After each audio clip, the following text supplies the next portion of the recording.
La question du rattachement de la Loire-Atlantique n'était pas au programme de cette convention de l'opposition, mais néanmoins la Bretagne était bien présente sur les tables. Une réunification qui alimente actuellement les débats. Si les élus bretons se sont prononcés en faveur d'une région à 5 départements, ceux des Pays de la Loire adopteraient volontiers un pôle Grand Ouest dans une logique européenne. Une grande ambition régionale, il est évident qu'il faut rapprocher, fusionner ou fortement contractualiser 3 régions qui sont la Bretagne, les Pays de la Loire, sans doute Poitou-Charentes. C'est pas avec une approche purement historique qu'on y arrivera. Il faut aussi une approche par rapport à l'Europe.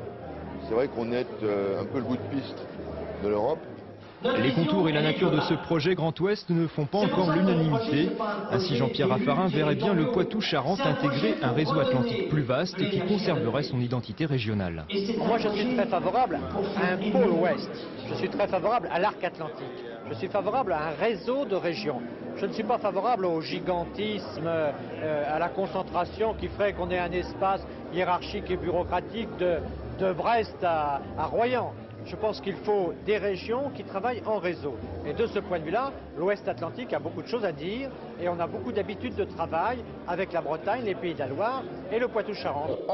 Pour François Fillon, qui a lancé l'idée des États généraux du Grand Ouest, si un tel découpage était un jour adopté, Nantes en deviendrait la capitale. Dans l'Europe qui se construit, dans le monde globalisé dans lequel nous vivons, nous devons organiser nos territoires pour être suffisamment forts, pour projeter notre puissance, et nous devons organiser nos territoires autour d'une grande capitale de dimension internationale.